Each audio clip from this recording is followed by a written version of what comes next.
I do also want to note that as a bald man, I appreciated your hairstyle choice in the film.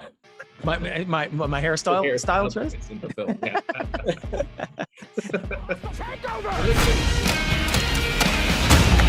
Do you know what the sentence is for multi-million-dollar stock fraud? What are you doing? I'm doing it all. You guys have no idea how to run a company. Glenn, I spoke to Jay last week and he told me that Blackberry was his device of choice. And I have to ask you, when they were super popular, were you a Blackberry user or were you an iPhone user? Well, I was pretty much like a flip phone user until the iPhone came out. I skipped past the Blackberry phase. Nothing about it, honestly, appealed to me. I didn't think it was a particularly good-looking device. I didn't know how to operate the buttons with, and I don't even have fat fingers. I don't know how people did that, and I don't know why anybody on God's green earth would want to be available for email at all times. That's a very fair point. Yeah, I just was like baffled by anyone's desire to have one of those things. Oh boy. Well, that's different from how you feel, I think, Jay. But let me ask you something. So, Mike Lazaridis, okay, you said somewhere that you really think that he should probably be a household name in Canada, but he's not. Do you feel that as Canadians, and I feel this way, that we kind of often ignore our icons? Yeah, I think that or we just who is allowed to be an icon is an interesting kind of process. And this is in English Canada we're talking about. I think that and we could bore Glenn to tears by unpacking why that is. But I think that we inherit a sort of, Anglo-Scottish sort of sense of you're nobody, or don't go rising above your station. And I suppose you put that next to America, where they are the absolute gold standard when it comes to lionizing and romanticizing and turning their history into flashpoints that every American has a sort of working understanding of. And so it starts with the sort of Anglo-Scottish heritage thing. Then it has this sort of patronizing fear of being the Americans, and we don't like fireworks, blah blah blah, all this bullshit. Consequently, the average Canadian has less of a working knowledge of our history than the average American does. Now all anecdotal and just an actor answering a question in a press junket. But I think that we are absolutely often cripplingly afraid of making somebody up to be something bigger than they are. Well, going in hand with that, what I liked about the movie was that it tells a story of guys that are, they're flawed people, I think, but specifically Jim Basile, I think that an easy way to depict him in this movie would have been as a straight ahead villain, kind of as this despicable guy, but I didn't find him despicable at all. And I was just wondering what your take on that was, Glenn, because I really do think that you humanized him and you made him not necessarily an aspirational character, but definitely a character that I could understand as a viewer.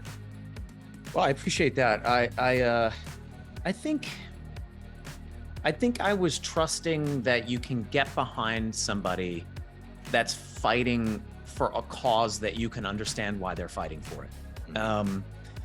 You don't always have to agree with a character in order to root for them, but you do have to understand what they're fighting for, and I think that you can draw those parallels in your own life. I think everybody who's ever tried to do anything slightly outside of the box can relate to the number of obstacles that are in your way when you fight for that thing. And to watch Jim bulldoze his way through all those obstacles, I think is extraordinarily fun to watch anyone do that, because there's a little bit of wish fulfillment there, I think. We all wish we could push through those times where we believed in something, but somebody said no, and we believed them instead of believing in ourselves. So I think maybe that's why people can get behind it so well, because they don't always agree with his methods, but they do agree with what he's fighting for, and they do see parallels in their own lives. I think. I do also want to note that as a bald man, I appreciated your hairstyle choice in the film. My hairstyle choice in the film. Yeah.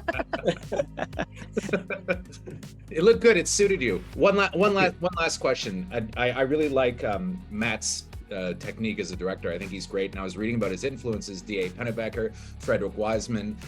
As guys that are creatives yourselves, producers, writers, directors, was it fulfilling for you guys to be able to put yourselves in the hand of a guy that obviously really knew what he was doing, had a very strong take on the material?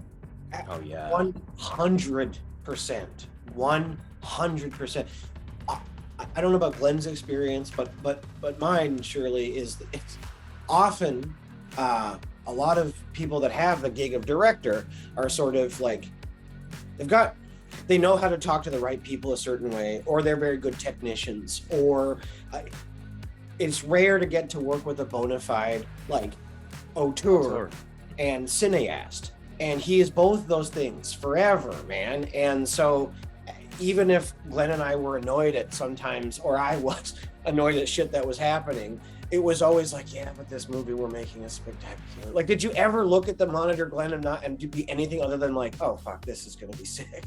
No. He's absolutely right. I mean, the process of filmmaking is quite grueling. Although nothing that Jay and I went through was anything compared to what Matt had to put himself through as the writer, director, and one of the stars of the film.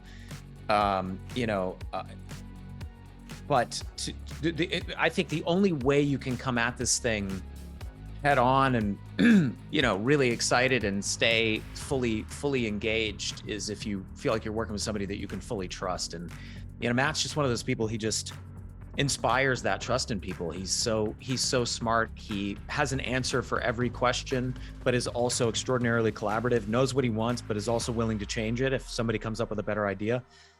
A dream job, dream director. Well, like I said to Jay, I thought it was one of the best movies I've seen in a while. So congratulations. Oh, amazing. Oh, dude, thank you. Thank you so much. I really appreciate that. All right. Thanks, guys. Nice to see you again, Chris. Yeah, what can I do for you? Okay, picture a cell phone and an email machine all in one thing. There is a free wireless internet signal all across North America, and nobody has figured out how to use it. It's like the Force.